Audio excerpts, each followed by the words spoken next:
பிரியமான தேவனுடைய பிள்ளைகளே, இந்த அருமையான நல்ல நாளிலும் தொடர் செய்தியாக நம்முடைய அதிகாரத்தை குறித்து நாம் பார்த்து வருகிறோம். அதன் அடிப்படையில் 1 கொரிந்தியர் புஸ்தகம் அதனுடைய 6வது அதிகாரம் 12ஆம் வசனத்தின் அடிப்படையிலே நாம் தொடர்ந்து சில வாரங்களாக தியானித்து வருகிறோம். 1 கொரிந்தியர் புஸ்தகம் 6ஆம் அதிகாரம் 12ஆம் வசனம் ஒரு முறை கூட வாசிக்கலாம்.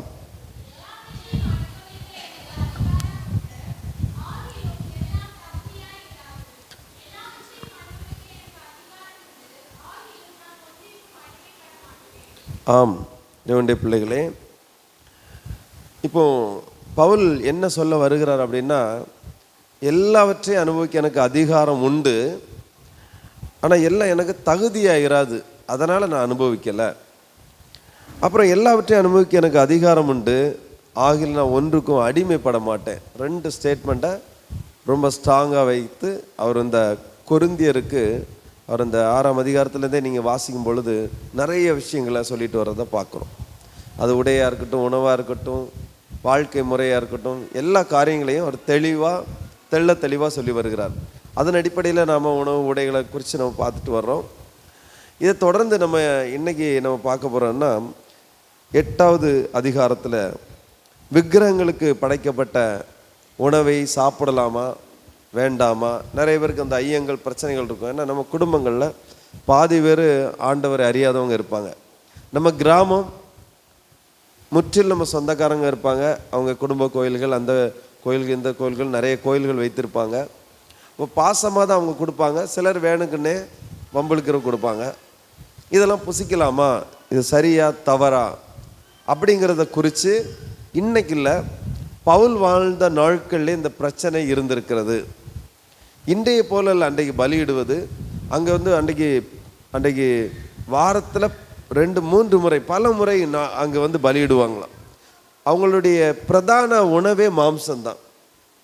கொரிந்தி பட்டணத்தில் பிரதான உணவே மாம்சம்தான். இதனால தான் பவுல் அதை கட்டுப்படுத்துறதுக்கு முடியாமல் போராடினார். இப்போ பிரச்சனை என்னென்னா, இதை சாப்பிட்றதுனால யாரும் நரகத்துக்கு போயிட மாட்டீங்க, ஆனால் இதை சாப்பிடுகிறதுனால் நீங்கள் ஏற்கனவே அந்த வழிபாட்டிலேருந்து வெளியே வந்திருக்கீங்க. இந்த வழிபாட்டிலேருந்து வெளியே வந்ததுனால திரும்பவும் நீங்கள் அதை போய் சாப்பிட்ருந்தீங்கன்னா, புதிதாக இந்த வழிபாட்டில் வந்தவன் என்ன சொல்லுவான், அப்போ இவன் நீ எதுக்குப்பா அங்கே வந்த, நீ இங்கே இருந்திருக்கலாமே, அவன் இடறுவதற்கு இது முக்கிய ஒரு காரணமாக இருக்கிறது. ஆகவே அவன் தன்னுடைய சுய பிரயோஜனத்தை யோசிக்காமல் பிறனுடைய பிரயோஜனத்தை யோசி. நீ வாழ்வது உனக்காக இருந்தாலும் இயேசுடைய பிள்ளை ஆயிட்டால் நான் பிறருக்காக வாழ வேண்டும் என்பதுதான் அவருடைய கூற்றா இருக்கு. ஆகவே எனக்கு அதிகாரம் இருந்தும் செய்ய துணிந்தும், எனக்கு கெட்ட வார்த்தை பேச அதிகாரம் இருக்குது, கோவப்பட அதிகாரம், திட்ட அதிகாரம் இருக்குது, எல்லாத்தையும் அதிகாரம் இருந்தும் நான் இந்த பிறருடைய நலனுக்காக, பிறர் நலனுக்காக நான் இதை தியாகம் செய்ய வேண்டும் என்று பவுல் சொல்லுகிறார். நான் இதை செய்து விட்டேன், நீங்களும் இதை செய்யுங்கள். இதை செய்யும் பொழுது பிறன் ஒருத்தன் பார்க்கும் பொழுது அவன் கிறிஸ்தவனாக மாறிவிட்டான். ஆகவே இந்த விக்கிரகம் என்பது ஒன்றுமில்லை என்று சொல்லியாச்சு. நம்ம போன வாரம் வாசிச்சோம் இல்லையா? அது ஒன்றும் இல்லை. அறிவு உள்ளவனுக்கு அது ஒன்றுமில்லை, அது ஒரு சிலை, அவனுக்கு அவ்வளோதான். படிக்கட்டுக்கும் செஞ்சு போடுறாங்க, அதுக்கும் வைக்கிறாங்க. அறிவுள்ளவனுக்கு அது ஒன்றுமில்லை. அறிவோடு சேர்த்து விசுவாசம் உள்ளவனுக்கு இன்னும் ஒன்றுமில்லை அது. ஆகவே அவன் புசிக்கலாம், அவன் புசிக்காமல் இருக்கலாம், தொடலாம், தொடாமல் இருக்க, அவனுக்கு ஒன்றுமில்லை. ஏன்னா அவனுக்கு ஒன்றும் செய்யாது. ஏன்னா அவனுடைய மைண்டில் அதை ஒரு விஷயமாக அவன் எடுத்துக்கொள்ளவில்லை, அவன் பயப்படவில்லை, அது நடுங்கவில்லை, அது கல்லாகவே அவன் உணர்கிறான். ஆகவே அவனுக்கு அது ஒன்றுமில்லை. இதை குறித்து நம்ம வாசிக்கலாம். மறுபடியும் ஒரு வசனத்தை வாசிக்கலாம். அதாவது 1 கொரிந்தியர் 8ஆம் அதிகாரம் 4ஆம் வசனம்.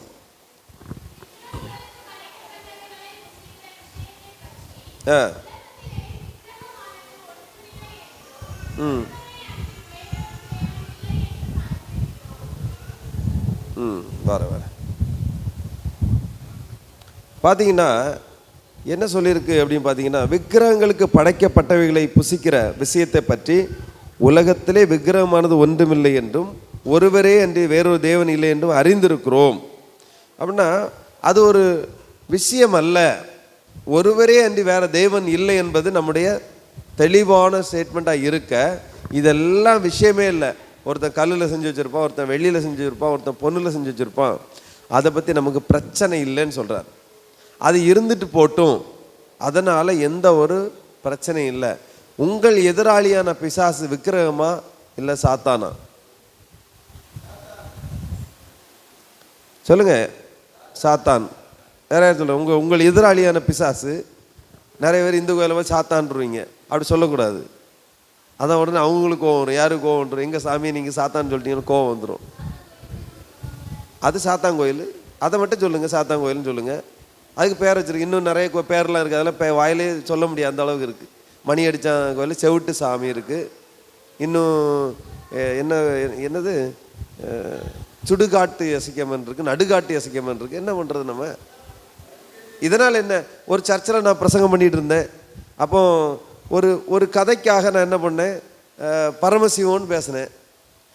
உடனே அங்கே இருக்க ஒரு பைபிள் காலேஜ் நடத்தக்கூடியவர் தான் அந்த சர்ச்சை நடத்துகிறார். ஒரு பெரிய பைபிள் காலேஜ் நடத்துகிறார். மிகப்பெரிய பிரபலமான ஒரு சபையுடைய டிஸ்ட்ரிக்ட் போதகர். என்ன போதகர்? டிஸ்ட்ரிக்ட் போதகர். இவருக்குள்ள எத்தனையோ ஸ்டூடெண்ட்டுகள் படிச்சுட்டு இருக்காங்க. இவருக்கு சர்ச்சில் ஒரு 500 to 1000 பேருக்கு மேலே அந்த சர்ச்சில் கூடுவாங்க. இவர் ஒரு பைபிள் காலேஜ் நடத்திட்டு வர்றார். பைபிள் காலேஜுக்கு சேர்மன். இங்கே நானும் அஜிஸும் உண்டு. அவன் சின்ன பையன். அப்போ பார்த்தீங்கன்னா அந்த சர்ச்சுக்கு போய் பிரசங்கம் பண்ணியாச்சு. பிரசங்கம் பண்ணி முடித்த உடனே சாப்பிட டைனிங் டேபிளில் உட்காந்து சாப்பிட்டுருக்கோம். அவர் சாப்பாடெலாம் வச்சுட்ருக்காரு. எப்படியும் 10 வருஷம் இருக்கும். அப்போ அந்த ஆள் சொல்கிறாரு, அந்த பாஸ்டர் சொல்கிறாரு, அதாவது நீங்கள் சர்ச்சில் பிரசங்கம் பண்ணி நல்லா பண்ணிகிட்டு இருந்தீங்க. ஆனால் திடீர்னு நீங்கள் அந்த அந்நிய தெய்வத்தின் பேரை உச்சரித்த உடனே அங்கே ஒரு இருள் இறங்கிட்டு அப்படின்னாரு. அதான் நான் கொஞ்சம் அப்போ இந்த அளவுக்கு நான் பேசிட மாட்டேன். இந்த பாஸ்டர்களை எடுத்து சரி வேண்டாம் எதுக்குன்ட்டு நான் சொன்னேன், எனக்கு தெரியலேன்னு சொல்லியிருக்கணும். நான் பார்க்கும்போது இப்படி இறங்கலையே இருள், உங்களுக்கு தெரிஞ்சா பாஸ்டர் அப்படின்னு கேட்டிருக்கணும் தான் நினச்சேன். நீங்கள்லாம் எப்படி பாஸ்டர் பைபிள் காலேஜ் நடத்துகிறீங்க? அப்போ இவங்களுக்கு அந்த விக்கிரகத்தை குறித்தான பயம், நடுக்கம், அது ஒரு விஷயம்னு அவங்க தோணுது. இப்போ எத்தனை நான் சொல்கிற புரியுது? எத்தனை பேர் இந்த இந்து கோயில்கிட்ட போக பயப்படுறீங்க? விக்கிரக கோயில்கிட்ட போனால் எத்தனை பேர் பயப்படுறீங்க? அதுவும் அதில் ஒரு எலுமிச்சை பழத்தில் குங்குமம் போட்டிருந்தா அவ்வளோதான். அந்த இடத்த கிராஸ் பண்ணணுமா வேண்டாமா, இது என்ன ஆகுமா, இது ஆகுமா? நீ வட இந்தியாவிலலாம் அப்படி போட்டிங்கன்னு அவ்வளோதான் டிராஃபிக். அன்றைக்கி ஒரு வீடியோ போட்டிருக்கான் ஒருத்தன் என்ன பண்ணிட்டான், லைனாக எலுமிச்சை, அவன் ப்ராங்கு தான் அவன் பண்ணது. அவன் லைனாக எலுமிச்சை பழத்தை அறுத்து கொஞ்சம் குங்குமத்தை வச்சு லைனாக வச்சுட்டான். ரோட்டு கிராஸை வச்சுட்டான். பஸ் நிற்க, ஆட்டோ நிற்க, பைக்கு நிற்க, அத்தனை பேருக்கு ஒருத்தனும் கிராஸ் பண்ணலை. ஆஃப்டர் ஆல் ஒரே ஒரு எலுமிச்சை பழத்துக்கு பயந்தான். இப்போ புரியுதா உங்களுக்கு? அப்போ இன்றைக்கும் நம்ம ஆளுங்க பிசாசு அங்கே இருக்குது. நம்ம அது வழியாக போனால் அது என்ன செஞ்சிடும்? விக்கிரக வல்லமை நம்மளை தாக்கிறோம். அப்படி விக்கிரகத்துக்கு ஏதுங்க வல்லமை? எனக்கு புரியலை எனக்கு. அப்போ என்ன பிரச்சனைன்னா, நமக்கு எதிராக இருப்பவன் யாரு? சாத்தான். அதனால் என்ன பண்ணுறதுன்னா, சாத்தான் ஜனங்களை குருட்டாட்டம் பண்ணி விக்கிரகத்தை வணங்க வச்சிருக்கான். அதனால் அப்படி சொல்ல. அப்போ அறிவோட சிந்தனையோட பேசணும். எத்தனை பேர் புரியுது நான் சொல்கிறது? அதுதான் ஆண்டவர் தெளிவாக சொல்ற, தாங்கள் செய்கிறது இன்னதென்று அறியாது இருக்கிறார்கள் அவர்கள். அவனுக்கு அறிவு வந்துருச்சுன்னா அவன் என்ன செய்ய மாட்டான். அவ்வளோ படிச்சிருக்கான், ஆனால் என்ன பண்ணுறான்? ஒரு எலுமிச்சம்பழத்துக்கு பயப்படுறான். அவ்வளோ படிச்சிருக்கான், ஒரு கோயில்கிட்ட போகிற பயப்படுறான். பிரியமானவர்களே, அந்த அளவுக்கு அவனுக்கு என்னது. இப்போ இன்றைக்கும் நம்ம கூட ஒரு கிறிஸ்தவர் சுற்றுவார். அவர் விக்கிரக கோயில் வந்தால் இணைஞ்சிருவார், காய்ச்சல் நடுங்கிடுவார். அவர் நடுங்கிடுவார். ஏன்னா இதுதான் இன்னைக்கு உள்ள விசுவாச வாழ்க்கை நிறைய பேருக்கு. இது அன்னைக்கே இருந்தாங்க. அவங்க பயந்து நடுங்கி அவங்க என்ன பண்ணுவாங்க, அந்த கொஞ்சம் டிஸ்டன்ஸ் மெயின்டைன் பண்ணுவாங்க. அதுக்கிட்டே ஒரு வல்லமை இருக்கு பார்ப்பாங்க. இப்போ அதுக்கிட்ட வல்லமை இல்லை, பிசாசுன்னு ஒருத்தன் எதிராக இருக்கான்ல, அவன் தான் என்ன செய்யறான், கொஞ்சம் வல்லமையை வச்சுட்டு மிரட்டிக்கிட்டு இருக்கான். அப்படிங்கிறத புரிய வைக்கிறதுக்கு பவுல் பாடாப்பட்டார். அதுதான் இங்கே பிரச்சனை. என்னென்னா, கொஞ்சம் பேர் கூட்டமாக பலியிடுவாங்களாம் அந்த நாட்களில். புரிஞ்சுங்களா? பாரு, கொரிந்து கலாச்சாரத்தில் த கல்ச்சர் ஆஃப் கொரிந்த் பாருங்கள், அதில் ஒரு விஷயம், டெம்பிள் மீட் அப்படின்னு சொல்லி ஒரு சம்பவம் இருக்குது. அப்படின்னா கோவில் மாமிசம், பலியிடப்பட்ட விலங்குகளின் ஒரு பகுதி பலிபீடத்திலும் ஒரு பகுதி ஆசாரியர்களுக்கும் கொடுக்கப்பட்டது. மீதமுள்ள மாமிசம் கோவிலின் விருந்து மண்டபங்களில் விற்கப்பட்டது. இதெல்லாம் கிறிஸ்துவுக்கு பின் ஒரு கிறிஸ்துவ அந்த காலகட்டம். ஏன்னா பவுல் அப்போ உள்ளவர் தானே. சுமார் 2025 ஆண்டுக்கு முன்னாடி உள்ள சம்பவம், கொரிந்து பட்டணத்தில் உள்ளது. அடுத்து சொல்லப்பட்டிருக்கு, கோவிலில் விருந்து மண்டபங்களில் கொஞ்சம் விற்கப்பட்டது அல்லது பொது சந்தைகளில் விற்பனைக்கு வந்தது. ஒரு கிறிஸ்தவன் இந்த கோவிலின் விருந்தில் பங்கேற்பது அல்லது சந்தையில் இந்த மாம்சத்தை வாங்குவது அன்றாட வாழ்வில் தவிர்க்க முடியாத சவாலாக இருந்தது. இப்போ புரியுதா உங்களுக்கு? அதாவது நம்ம இறைச்சி எடுக்கணும்னா கடைக்கு போவோம், பயம் இல்லாமல், ஒரு தயக்கம் இல்லாமல் அது இறைச்சி வெட்டுறாங்க, நம்ம வாங்கி சாப்பிட்றோம். அன்னைக்கு என்னென்னா, இந்த கோயிலில் பலியிடுற சந்தைக்கு வந்துடுமா. இப்போ நீங்கள் எப்படி கண்டுபிடிப்பீங்க? இப்போ கிறிஸ்தவன் எதையும் யோசிக்காமல் வாங்கிட்டு வந்துடுவானா, வாங்கிட்டு சமைச்சு சாப்பிட்ருவானா. இதை பார்க்குறாரு. அதைத்தான் இங்கே சொல்லப்பட்டிருக்கிறது. அதாவது அறிவுள்ளவர்கள் மற்றும் பலவீனமானவர்கள் 2 பேரை குறிப்பிடுறாருல, அந்த ஆளுகளை குறித்து தான். அவங்க தான் இன்றைக்கும் தொடர்ந்து இருந்துட்டு இருக்காங்க. அவங்களுக்குள்ள தான் பிரச்சனை. பாருங்க, கொரிந்துவில் உள்ள ஒரு பகுதியினர் விக்கிரகம் ஒன்றுமில்லை என்றும் 8:4 நம்ம வாசமா இல்லையா? என்ன வசனம் வாச்சோம்? விக்கிரகங்களுக்கு படைக்கப்பட்ட புசிக்கிற உலகத்தில் விக்கிரகமானது ஒன்றுமில்லை என்றும் வேறொரு தேவன் இல்லை என்றும். இது ஒரு பிரிவினர். விக்கிரகம்லாம் ஒன்றும் இல்லைப்பா, அதெல்லாம் நம்ம ஒரு விஷயமாட்டே எடுக்கலை. நமக்கு ஆண்டவர் யார் தான்? ஏசு கிறிஸ்து தான். கடவுள் ஒருத்தர் உண்டு, அவரை தான் நான் கும்பிடுறேன்னு சொல்லி அங்கேருந்து விக்கிரக ஆராதனை வந்தவன் தைரியமாக, அறிவார்ந்த சிந்தனையாக உள்ளவன் இவ்வளோ தைரியமாக பேச ஆரம்பிச்சிட்டான். இன்னொரு குரூப்பு என்றும் தேவன் இல்லை என்றும் கிரேக்க தத்துவ ஞானத்துடன் விசுவாச அறிவையும் கலந்து தங்களுக்கு பூரண சுதந்திரம் உண்டு என நம்பினர். இவர்கள் விக்கிரக கோவிலில் விருந்துண்ணும் அளவுக்கு சென்றனர். இப்போ அறிவு பெருத்து என்ன பண்ணிட்டாங்கன்னா, இதெல்லாம் ஒன்றுமே இல்லை, சாமின்னு ஒன்று இருந்தால் தானடா நான் அதுக்கு நான் படித்து சாப்பிடணும், இது வேற என்னது, நான் சாமின்னு நினைக்கவே இல்லை. எத்தனை பேர் நான் சொல்கிறேன் புரியுதா உங்களுக்கு? இதை நான் சாமின்னு நினைக்கல, நான் அறிவானவன், எனக்கு என்ன ஞானம் இருக்குது? கிரேக்க தத்துவ ஞான விசுவாசம் இருக்கிறது. கிரேக்க தத்துவ ஞான விசுவாசம் இருக்கிறது. அதில் அறிவையும் நான் நினைஞ்சிருக்கேன், கலந்துருக்கேன். இதனால் பூரண சுதந்திரம் எனக்கு என்ன இருக்குது? உண்டு. இதைத்தான் சொல்லியிருக்கு, எல்லாவற்றையும் அனுபவிக்க எனக்கு என்ன உண்டு? கிறிஸ்து எனக்கு அப்படி தான் என்ன அமைச்சிருக்கிறாரு. உண்மையில் அப்படி தான் படைச்சார். அதனால தான் ஆண்டவர் புசிக்க வேண்டாம் என்று சொன்ன அந்த பழத்தை, அந்த மரத்தின் பழத்தை இவன் என்ன பண்ணா, ஆதாமேவாளும் புசித்தாங்க. அவனுக்கு என்ன இருந்துச்சு? அந்த அதிகாரம் இருந்துச்சு.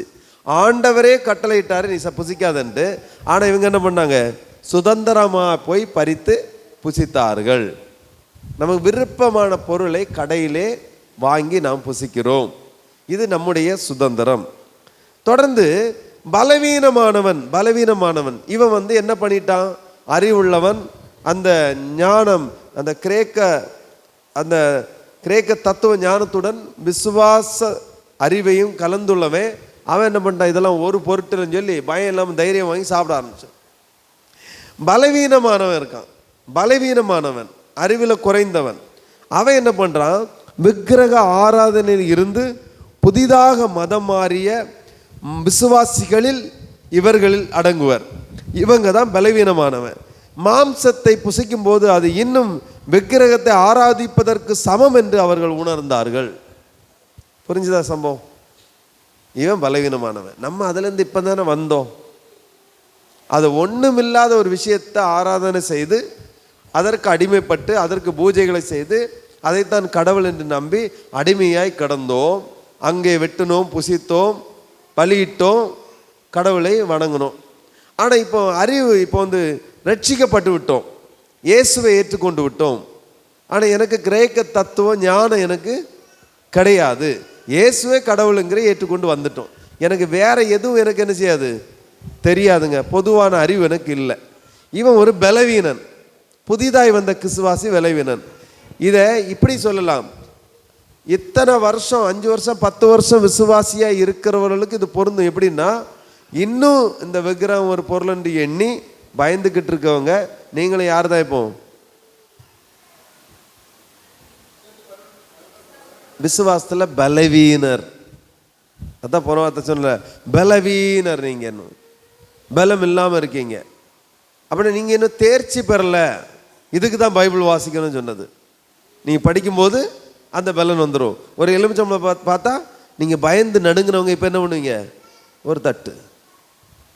நிறைய பேர் காலை மிதிச்சு, ஐயோ தெரியாமல் மிதிச்சுட்டேன், ஏதோ ஆயிருமோ, இதை சித்து கழிக்கிறதுக்கு வேற ஆள் பாஸ்டருக்கு தெரியாமல் போய் வேலையெல்லாம் பண்ணுவாங்க. நிறைய பேர் பண்ணுவாங்க. உடனே ஐயோ எலுமிச்சம்பழத்தை முடிச்சுட்டு அப்புறம் ரோட்டை காரம் என்ன செஞ்சு போடுறது, என்னத்தையும் காரம்லாம் எரிச்சு போடுவாங்கல்ல, இதெல்லாம் மிதித்த உடனே நம்ம ஆளுங்க அன்னைக்கு தூங்காமல் ராத்திரி போல் என்ன நடக்குமோ ஒரே உபவாச ஜபம் அதெல்லாம் பண்ணி பயங்கர வேலையெல்லாம் பண்ணுவாங்க. நாங்கள் சிலர் ரொம்ப பலவீனமாக இருப்பாங்க. சிலவங்களுக்கு சில வீட்டில் சில விசுவாசிங்க ரொம்ப பலவீனமாக இருப்பாங்க. பாஸ்டர் எனக்கு அந்த இதை மிதிச்சிட்டேன், அதை என்ன பண்ண தெரில. அப்போ அவங்கள்ட்ட நான் இந்த பைபிளையே முழுசாக உட்காந்து விளக்குனாலும் அவங்க விளங்காது. நான் சொல்கிறேன் புரியுது அவங்களுக்கு? ஏன்னா புதுசாக வந்த விசுவாசி அவன் ரொம்ப ஏற்கனவே பயந்து தான் என்ன பண்ணான், விக்கிரகத்தை வணங்கிட்டு இருந்தான். ஏதாவது சாமி கண்ணை குத்திடுமோ, அதை பண்ணிடுமோ, வீட்டுக்கு சாமம் வந்துடுமோ, பிரச்சனை வந்துடுமோன்னு பயந்து தான் அதை வணங்கிட்டு இருந்தான். இப்போ நம்ம ஆள் போய் பிரசங்கம் பண்ணுற, இயேசு உனக்கு விடுதலை தருகிறார், இயேசு சுகத்தை தருகிறார் அப்படின்னு சொல்லி சொன்னோடனே உடனே நாங்கள் வரேன், இயேசு எனக்கு சுகம் தருவாரா, நான் இவ்வளோ நாள் இதை வணங்கிட்டு இருக்கேன், எனக்கு எதுவும் கிடைக்கல, ஆனால் அங்கேருந்து வர்றதுனால எனக்கு எதுவும் பிரச்சனை வருமா கொஸ்டின் எழுப்பி வாரான், பயந்து தான் வாரான். அப்போ இன்னும் அவனுடைய விசுவாசத்தில் எந்த பலனும் இல்லை அவனுக்கு. அப்படிப்பட்டவன் இங்கே வாரான், இவன்கிட்ட போய் பைபிளை பற்றி பேசு, பைபிளை பற்றி படிச்சிருந்தவன் என்ன பண்ணுவான், பாஸ்டர் எனக்கு அதெல்லாம் எனக்கு தெரியாதுங்க, இப்போ எனக்கு மிதிச்சேன், எனக்கு இது ஆகுமா ஆகாதா, எனக்கு பயமாக இருக்குது, பயத்தை போக்குங்க, ஜெபம் பண்ணுங்க, உபவாசம் போடவா, என்ன கேட்டாலும் செய்வாங்க. இப்போ அவங்கள்ட்ட மறுபடியும் சொல்லி நம்ம ஏம்மா இதெல்லாம் ஒன்றும் இல்லை, பிரச்சனை இல்லை, நீங்கள் கவலைப்படாதீங்க சொன்னாலும் அவங்க என்ன பண்ண மாட்டாங்க. ஏன்னா அவங்க மனசுக்குள்ள அந்த சலனம் இருந்திருக்கும். ஏன்னா ஏற்கனவே இவங்க ஒரு இடத்துல பயந்து நடுங்கி அந்த கோயில்களில் நடுக்கத்தோடு என்ன பண்ணாங்க, சாமி கும்பிட்டு பயத்தினால கும்பிட்டு வந்ததுனால சின்ன சின்ன விஷயங்களுக்கும் பயந்துடுறாங்க. இப்போ நான் எவ்வளோ நேரம் எக்ஸ்பிளைன் பண்ணாலும் அவங்களுக்கு புரியாது.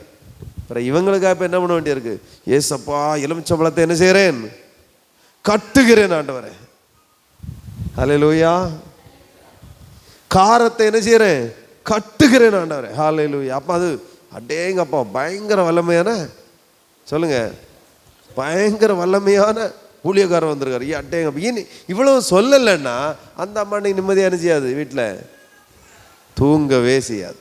இன்னைக்கு எவ்வளோ சொன்னாங்க. அதனால தான் இப்போ நிறைய விட்டது அவங்க பலவீனர்களும் தெரிஞ்ச உடனே என்ன பண்ணுறது, சரிம்மா ஜெபம் பண்ணுறேன், அமைதியாக இருங்க, ஓகே ஜெபம், இயேசு நாமத்தினால பிள்ளை பயந்து போயிருக்கா, பயத்தை நீக்குங்க, அந்த எலுமிச்சம்பழம், அந்த காரம், அப்புறம் என்னது குங்குமம், எல்லாத்தையும் சொல்லி தான் ஜெபம் பண்ணணும். இயேசு நாமத்தினால கட்டுகிறோம். அப்புறம் காலில் என்ன பண்ணிட்டு மிதிச்சுட்டாங்க, ஆண்டவரே இந்த காலை நீங்கள் என்ன செய்ய, உங்களுடைய ரத்தத்தினால சுத்திகரிச்சிருங்க சப்பா, இந்த பிள்ளைக்கு ஒன்றும் வரக்கூடாது. இப்போ தான் அவங்க நிம்மதியான தூக்கத்தை போடுவாங்க. பிரைஸ் தி லார்ட், ஹல்லேலூயா. அப்போ விசுவாசத்தில் வல்லவனுக்கு என்ன தெரியும், இதெல்லாம் ஒன்றுமே இல்லை, என்ன பண்ணுவான், நீங்கள் ஒன்றும் வேண்டாம், ஒரு தீக்காக்காரன்ட்ட சொன்னால் என்ன பண்ணுவான், கடவுள் இல்லைன்னு சொல்கிறவன்ட்ட என்ன சொன்னா என்ன பண்ணுவான், ஐயே இதெல்லாம் என்னது, தட்டி தள்ளிட்டு போயிட்டே இருப்பான். உங்களுக்கு புரிஞ்சா உங்களுக்கு? இன்னைக்கு சமீபத்தில் ஒரு சாமியார் ஆணிக்கு மேலே ஆணிகளெல்லாம் அடித்து வச்சு ஆணிக்கு மேலே நின்று காட்டினார். ஆணி லைனை நிரப்ப ஆணி அடிச்சுட்டு அதுக்கு மேலே நின்று காட்டினாங்க. கொஞ்சம் பக்தால்ஸ் போய் நின்று, அடேங்கப்பா எங்கள் சாமிக்கு என்ன வல்லமை, இந்த ஆணிகளுக்கு மேலே நிற்கிறார், குத்தே படலை பாருங்க. சயின்ஸ் என்ன சொல்லுதுன்னா, லைனை நீங்கள் ஆணி அடித்து வைக்கும்போது உடம்புல பேலன்ஸ் ஏற்பட்டு அது குத்தி உள்ளே இறங்காது. ஓ எங்கேருந்தா மிதித்து சாடுனா கூட கொஞ்சம் தான் ஏறும், ஒரு ஆணினா சரக்குன்னு இறங்கிடும். நீங்கள் லைனை ஆணி அடித்து வச்சா இதை என்ன பண்ணாங்க நம்ம ஆளுங்க, இதை செஞ்சு நாங்கள் செஞ்சு காட்டுறோம்னு சொல்லி டிஸ்கவரி சேனலில் வரைக்கும் செஞ்சு காட்டானுங்க. இதில் ஏறி உட்காந்தா ஒன்றும் ஆகாது. இதில் ஒருத்தன் படுத்துட்டு தேங்காய் வயிற்றில் வச்சு ஒரு சுத்தியை வச்சு உடைப்பான். இதெல்லாம் அவன் என்ன சொல்கிறான்னா, இது என்னுடைய விக்கிரக கடவுளுடைய வல்லமையினால நான் அதை செய்கிறேன்னு சொல்லி ஏமாத்து காட்டுறான். நம்மளை என்ன பண்ண, சயின்ஸுப்பா, நீ இதை இப்படி நிரப்பா, அதுக்கு மேலே நிரப்பா ஆணி அடித்து அதில் படுத்தேன்னா ஒரு ஆணி எக்ஸ்ட்ரா நீட்டிட்டு வச்சேன்னா அது குத்தும். ஹல்லேலூயா. லைனை கரெக்டாக இருந்துச்சுன்னா அது குத்தாது, ஏன்னா எல்லாம் பேலன்ஸ் ஆகும். சின்னதாக ஒரு பெயின் இருக்கும், அது பிரச்சனை கிடையாது. இதெல்லாம் செஞ்சு காட்டிட்டாங்க. இப்போ புரிஞ்சவங்களுக்கு. ஆனால் நம்ம கிறிஸ்தவர்கள் என்று சொல்லுகிற நம்ம என்ன செய்யணும், இருளை பார்த்தா இருட்டில் ஒத்தையில் போகிறது வர்றதெல்லாம் கொஞ்சம் பயம் இருக்கும், அது பொதுவாட்டே. எண்ணெய் இருக்குமோ, பாம்பு இருக்குமோ, பள்ளி இருக்குமோ, பேய் இருக்குமோ, நாய் இருக்குமோன்ட்டு. ஆனால் இந்த மாதிரி பில்லி சூனியம், இந்த மாதிரி கட்டுகள் இதெல்லாம் பார்க்கும்போது ஒரு தேறின விசுவாசி என்ன பண்ண மாட்டாங்க, அதை ஒரு பொருட்டாக என்ன மாட்டாங்க. காரணம் என்ன? உலகத்தில் இருக்கிறவனை காட்டிலும் நம்மள இருக்கிறவர் பெரியவர் என்று நான் விசுவாசிக்கிறேன். எத்தனை பேர் விசுவாசிக்கிறீங்க? ஆகவே நான் பயப்பட, உங்களை மாதிரி நான் ஒரு மனுஷன் தானே. நான் அந்த எலுமிச்சம்பழத்தையோ இதே நம்பல. நான் என்ன எனக்கு பசிச்சு எனக்கு ஆகாரமே கிடைக்காம சுற்றி வந்தேன்னா கண்டிப்பாக அந்த எலுமிச்சம்பழத்தை பார்த்தா என்ன செய்வேன், அந்த குங்குமத்தை அலசி விட்டு புளிஞ்சு நான் ஜூஸ் போட்டு குடிப்பேன். உங்களுக்கு புரிஞ்சுதா? அவ்வளோதான். இது ஒன்றுமே கிடையாது. ஐயோ அது அங்கே செஞ்சு வந்தது, இங்கே செஞ்சு வந்தது, அதில் 30 முக்கோடி தேவரை யாருன்னா என்ன, ஒரு ஜூஸ் போட்டு நம்ம குடிச்சிருவோம், அவ்வளோதான் உண்டு. இதை பற்றி கவலைப்படவோ பயப்படவோ ஒன்றும் தேவையில்லை. இங்கே இந்த பலவீனர் என்ன பண்ணுறாங்க, விக்கிர ஆராதனையிலிருந்து புதிதாக மதம் மாறிய விசுவாசிகள் இவர்களில் அடங்குவர். மாம்சத்தை புசிக்கும் போது அது இன்னும் விக்கிரகத்தை ஆராதிப்பதற்கு சமம் என்று அவர்கள் உணர்ந்தார்கள். இவர்களின் மனசாட்சி பலவீனமாக இருந்துச்சு. இப்போ பவுலின் கோட்பாடு என்ன அப்படின்னா, அறிவு பிளஸ் அன்பு. புரிஞ்சவங்களுக்கு? அவன் என்ன சொல்லி திருத்த வரான்னா, டேய் அறிவாளிகளா, டேய் கிரேக்க தத்துவ ஞானிகளா, கவனிங்க, உங்களுக்கு கொஞ்சமாச்சும் அன்பு இருக்கட்டும்டா. நீ இப்படி தைரியமாக வாங்கி சாப்பிட்றதுனால இந்த எலுமிச்சம்பழத்தை கண்டு பயப்படக்கூடிய இந்த பலவீன விசுவாசிங்க பின்வாங்கிடுவாங்கப்பா. அன்பை சேர்த்துக்கிறேன். அறிவோட என்ன செய்கிறான், எனக்கு புரியுது, நான் இதை சாப்பிட்றேன் எனக்கு ஒன்றும் ஆகாது, ஆனால் நான் இந்த என்னுடைய புரோஜனத்தை நான் தேடாமல் பிறனுடைய புரோஜனத்தை நான் தேடுறேன், தயவு செய்து ஸ்டாப் பண்ணு அப்படின்னு பிரசங்கம் பண்ணுறாரு. இப்போ எத்தனை பேர் புரியுதா? இவ்வளோதாங்க. அடுத்து அவர் சொல்கிறாரு, அதாவது குனோசிஸ் அறிவு. பவுலின் அறிவு என்ன செய்கிறாருன்னா, அறிவு இருமாப்பை உண்டாக்கும். 8:1 சொல்லுது வசனம். அறிவு என்ன செய்தாம், இருமாப்பை உண்டாக்கும். விக்கிரகங்களுக்கு படைக்கப்பட்ட குறித்த விஷயத்தில் 1 கொரிந்தியர் 8:1 நாம் எல்லாருக்கும் அறிவு உண்டென்று நமக்கு தெரியுமே, அறிவு என்ன செய்யும், இருமாப்பை உண்டாக்கும். அன்போ, அப்போ விக்கிரகத்தை அப்புறம் அதிகாரத்தை குறித்து சொல்லும்போது அவர் சொல்கிறார், எல்லாவற்றையும் எனக்கு அனுபவிக்க அதிகாரம் உண்டு, தகுதியாராதன்னு சொல்கிறாரு, அடிமைப்பட மாட்டேன்னு சொல்கிறாரு. ஆனால் அதே நேரத்தில் எல்லாம் நீ செய்யும் போது அது பக்தி விருத்தி என்ன செய்யாது, உண்டு பண்ணாது. இப்போ இந்த பாயிண்ட்டை தான் தூக்கிட்டு வராரு. நம்ம அடிமைப்படாமல் இருக்கிறது நல்லது, கெத்தாக இருந்துக்கலாம், கடவுள்கிட்ட பிள்ளை, நான் அடிமைப்பட மாட்டேன், எதுக்கும் அடிமை இல்லை. தகுதியாராதுங்கிறது கடவுளை பிள்ளை, அதுவும் ஒரு பெஸ்ட்டு. எல்லாம் நமக்கு தகுதியாராது, நம்ம சூட்டபிளானது போட்டுக்கலாம். 3வது பக்தி விருத்தி உண்டாக்குமா. நாம் அப்படி பண்ணுறதுனால மற்றவர்களை போல நம்ம செஞ்சால், சேஞ்சஸ் இல்லாமல் செஞ்சால் அது ஒரு பக்தி விருத்தி உண்டாகாது பிரியமானவர்களே. ஆகவே அவர் சொல்கிறாரு, நீ கொஞ்சம் அன்பா பிறருக்குடைய நலனத்தை அதை கொஞ்சம் பாரு. பொது இடங்களில் விக்கிரக கோயில்களில் நீ போய் அசால்ட்டாக உட்காந்து என்ன செய்யாத, பந்தி இருக்காத அப்படின்னு சொல்கிறார். இப்போ புரிஞ்சிருக்கும் இல்லையா? அதே போல் நிறைய விஷயங்கள் நம்ம வாசிக்கலாம். அடுத்து அவர் என்ன சொல்கிறாருன்னா,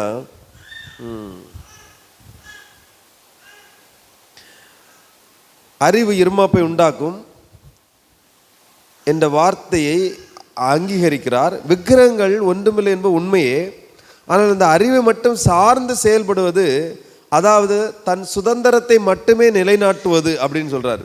பெருமையை நான் அது ஒன்று பெருசாக நினைக்கிறேன், அது ஒரு பெருமை, அது ஒரு பெருமையை உண்டாக்குறது. ஆனால் அன்பு இருந்தால் தான் பக்தி விருத்தி என்ன செய்யும், உண்டாக்கும். பவுலினுடைய இறுதி தீர்ப்பு என்னன்னா அன்பு, அதாவது அகாப்பே அன்புங்க. அகாப்பே அதாவது அன்பின் கிறிஸ்துவுக்கேற்ற வாழ்க்கையின் இலக்கணம் தனிப்பட்ட சுதந்திரம் அல்ல. இதுதான் பாயிண்ட் பவுல் சொல்ல வர்றது. புரிஞ்சவங்களுக்கு? கிறிஸ்துவுக்கேற்ற வாழ்க்கையின் இலக்கணம் ஒரு மனிதனுடைய தனிப்பட்ட சுதந்திரம் அல்ல, கிறிஸ்தவர்கள் கூட்டாக தான் இதை செய்தாக வேண்டும் என்று சொல்லுகிறார். பிரியமானவர்களே, உங்களுக்கு புரியுதா? உங்களுக்கு நம்ம அம்மாவுக்காக, அண்ணனுக்காக, தம்பிக்காக செய்யாதீங்க, கிறிஸ்தவுக்காக. அது கிறிஸ்துவுக்கேற்ற வாழ்க்கை வாழக்கூடியவங்க ஒரு இலக்கணத்தில் இருக்கணும். நம்ம இப்படி தான், நாங்கள் இப்படி தான், அதுக்காக தான் பிடிக்கிறோம். விக்கிரக ஆராதனையோட சாப்பிட்டனால நம்ம செத்து போக மாட்டோம். ஆனால் ஒரு ஆத்மா தேவனை விட்டு பின்வாங்கி போகும். இந்த ஒரு சிறியர்ல ஒருவனுக்கு இடர்ல உண்டாக்குறவனை என்ன பண்ணுவார் ஆண்டவர்?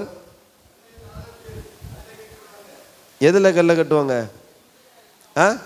ஒரு எந்திர கல்ல கட்டி எங்க போடுவாங்களா? கடல்ல தூக்கி போட்டுருவாங்களாம். எந்திர கல்ல என்னது? மாவரைக்கக்கூடிய எந்திரம், பெரிய பெரிய மில்லில் உள்ள எந்திரம். அந்த கல்லை தூக்கி போட்டால் நம்ம எழும்பி வரவே நினைச்ச முடியாது. நீ வரவே வேண்டாம், செத்துரு அப்படிங்கிறார். உன்னுடைய வயிறு வீங்கிறதுக்கும் நீ சந்தோஷமா இருக்கிறதுக்கும் பிறருடைய ஆத்மா, தேவனுடைய பிள்ளையாகி புதிதாக வந்த ஆத்மாவுக்கு இடையூறா இருக்கன்னா நீ உள்ளே கடலுக்குள்ள கிடக்க வேண்டிய ஆளுன்றார். ஏதான் பவுல் பாலிசா பேசுற, அன்பா பேசுறாரு. எப்பா கொஞ்சம் அன்பை கலந்துக்கோ, பக்தி விருத்தியை உண்டு பண்ணு. நீ கிறிஸ்துக்குள்ள வந்துட்டல, உன் குடும்பத்தில் அக்கம் பக்கத்துக்கு உன் சண்டை கேட்காம நடந்துக்கோ. அது என்ன செய்யும்? பக்தி விருத்தியை உண்டாக்கும். குடும்பங்களில் பிரச்சனை இல்லாத குடும்பங்கள் உண்டோ? பைபிள் இயேசு கிறிஸ்து சொன்ன வார்த்தை, மாமியாருக்கு மருமகளுக்கு என்ன உண்டு பண்ணுவேன்? என்ன உண்டாக்குவேன்? என்ன உண்டாக்குவேன்? மருமகளுக்கு மாமியாருக்கு என்ன உண்டாக்குவேன்? மாமியாருக்கு மருமகளுக்கு என்ன உண்டாக்குவேன்? ஏன் அப்படி சொன்னார் ஆண்டவர்? அப்பந்தான் ஹஸ்பண்டோட என்ன செய்வான்? இணைஞ்சிருப்பா. அப்பந்தான் அவங்க என்ன குடும்பமாக தனியாக இருப்பாங்க. அவங்க தனி பார்ட்டு. கல்யாணம் முடிஞ்சவொடனே அவங்க எங்கே எப்படி இருக்கணுமா? தாயும் தகப்பனையும் விட்டு என்ன எப்படி இருக்கணுமா? தனிமையாக பிரிந்திருக்க வேண்டும். அப்படித்தானே பைபிளில் சொல்லியிருக்கு. அப்படின்னு அர்த்தம் என்னன்னா, உனக்கு உள்ள குடும்பத்தோடு நீ தனியாக அது இருக்க வேண்டும், தனி குடும்பமாக இருக்கணும். அதே நேரத்தில் உன் தகப்பனின் தாயும் என்ன செய்யணும்? இதில் தவறவே கூடாது. கனம் பண்ணுவது வேறு, சேர்ந்திருப்பது வேறு. கவனிச்சிங்களா? அதுக்காக ஒரு வீட்டில் இருக்கிறோம், இந்த வீட்டில் தான் நம்ம அவங்க அம்மா வச்சாகணும், அதில் பிரித்து அவங்கள சுடுகாட்டில் கொண்டு வச்சுக்கிட்டு அது பொருள் அது கிடையாது. பொருள் இசைந்து இருப்பது. நீங்கள் ஒரு குடும்பம், இனி உங்கள் குடும்பத்தை நீங்கள் தான் பார்க்கணும். அம்மாவை கவனிக்கணும். என்ன பண்ணணும்? கூட வச்சுக்கணும். ஆனால் அதே இடத்துல பிரிந்திருக்க வேண்டும். அப்படி பொருள் அம்மாவுடைய டைரக்ஷன் நம்ம என்ன செய்யக்கூடாது. ஏன்னா அம்மா இது வரைக்கும் நம்மளை டைரக்ட் பண்ணி என்ன பண்ணாங்க? இது வரைக்கும் வளர்த்தி கொண்டு வந்தாச்சு. இனிமேல் என்ன பண்ணும்? நீங்கள் சுயமாக நடத்த வேண்டும். உங்கள் பிள்ளைகளை நீங்கள் நடத்த வேண்டும். ஒருவேளை உங்கள் அம்மா அறிஞரோ பேராசிரியராக இருந்தால் அவங்கள்ட்ட ஆலோசனைகளை நினைச்சிங்க, முதியோருடைய ஆலோசனைகளை கேட்டுக்கோங்க, தப்பு இல்லை. டைரக்ஷன், நீ இன்னைக்கு இதை தான் சாப்பிடணும், அம்மா சொல்கிறேன் கேளு. இது யாருக்கு சொல்லலாம்? குழந்தைகளுக்கு 18 வயசு கீழே, கல்யாணத்துக்கு முன்னாடி. இன்றைக்கி நீ இந்த ட்ரெஸ் தான் போடணும், இன்றைக்கி நீ மனைவி கூட்ட அங்கே போகாத அப்படின்னு சொன்னால் நம்ம என்ன செய்யக்கூடாது? கேட்கக்கூடாது. வசனம் என்ன சொல்லுது?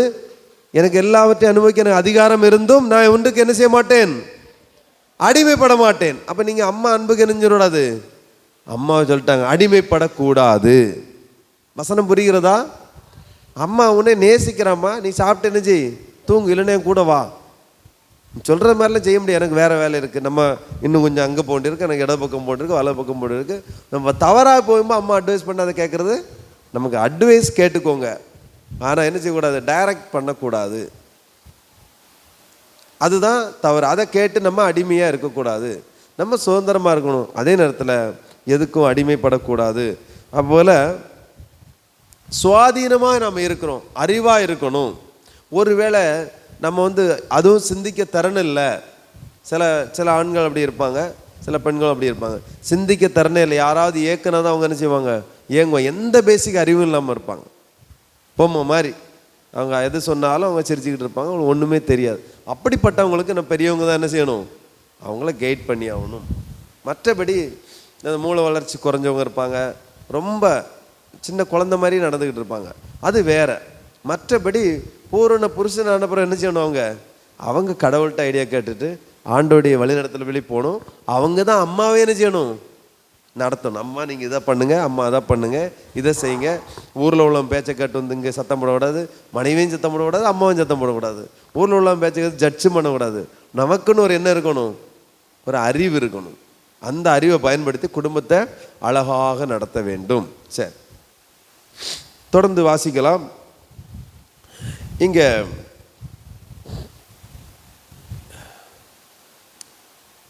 ஒருவன் தன் அறிவின்படி 8 அதிகாரம் 9, 10, 13 வாசிக்கலாம்.